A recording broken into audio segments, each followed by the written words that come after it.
1980s میں ایک smuggler جس نے یو ایس کے ناک میں دم کر رکھا تھا، اس کے پیچھے پولیس فورس اور ایف بی آئی ایجنسی پڑی ہوئی تھی۔ یہ اتنا امیر تھا کہ پیسوں کو چھپانے کے لیے زمین میں کھڈے کر کے رکھتا تھا۔ اس کا نیٹ ورتھ 90s میں $30 بلین تھا۔ انفلیشن کو لے چلتے ہوئے 2024 میں $75 بلین بن جاتے، جو کہ 90s میں یہ 7واں نمبر پر امیر شخص تھا۔ اس نے اپنی بیٹی کو گرم رکھنے کے لیے $2 ملین جلا دیے۔ یو ایس آخر اس سے کیوں پریشان تھا، یہ ہم آگے ویڈیو میں ڈسکس کریں گے۔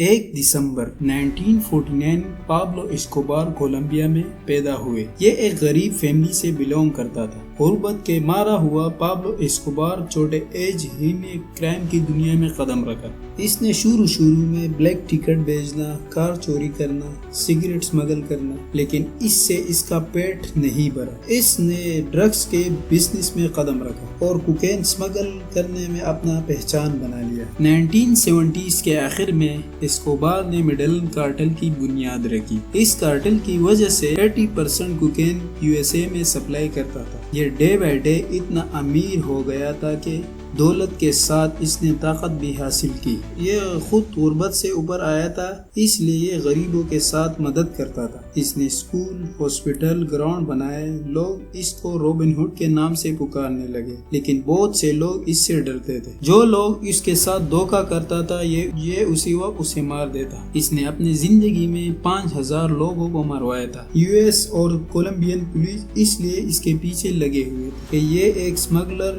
ڈرگز ڈیلر اور مرڈرر ہے۔ 1982 میں اسکوبار گورنمنٹ کے ساتھ مل گیا۔ سیٹ کا پاور یوز کرتے ہوئے اپنے بزنس کو سیفٹی دینے کی کوشش کی، لیکن اچانک اس کے کیسز سامنے آ گئے، اس لیے اسے پولیٹکس چھوڑنا پڑا۔ 1980 to 1990 کے ٹائم میں یو ایس اور کولمبین پولیس کے ساتھ پابلو اسکوبار کا جنگ چھڑ گیا۔ اس میں پولیٹیشین، پولیس، ججز اور بہت سارے معصوم لوگ مارے گئے۔ پابلو نے بم بلاسٹ کرائے تاکہ گورنمنٹس میرے اگینسٹ نہ آ سکے۔ 1991 میں پابلو اسکوبار نے خود کو اریسٹ کروایا کیونکہ اس نے گورنمنٹ کے ساتھ ایک ڈیل سائن کی۔ میں خود کو اریسٹ کروں گا لیکن اپنی بنائی ہوئی جیل میں۔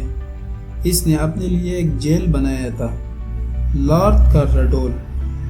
میں خود کو اس میں قید کروں گا لیکن اپنی بنائی ہوئی رولز پر۔ یہ جیل ریالٹی میں ایک محل تھا جہاں اسکوبار اپنے رولز پر چلتا تھا، لیکن جلد ہی گورنمنٹ کے آنکھوں میں آ گیا۔ یہ جیل سے بھی اپنے بزنس کو ہینڈل کرتا تھا۔ 1992 میں گورنمنٹ نے اس کو دوسرے جیل میں شفٹ کرنے کا ڈیسیژن لیا، لیکن یہ جیل سے بھاگ گیا۔ 16 منتھس تک یہ فرار رہا۔ اس میں کہا جاتا ہے کہ اس نے اپنے بیٹے کو گرم رکھنے کے لیے $2 ملین جلا دیے تھے۔ 1992 2 دسمبر کو سٹی میں پولیس نے اسے شوٹ کر دیا۔ اسکوبار کے مارنے کے بعد میڈلن کارٹل چلتی رہی۔ اس سٹوری کے اثرات اب بھی ساری دنیا میں محسوس کی جا سکتی ہیں۔ اس سٹوری سے ہمیں معلوم ہوتا ہے کہ آپ جتنے بھی غریب ہو، اپنے بچوں کو اچھے ماحول، اچھے ایجوکیشن دو۔ Thank you so much.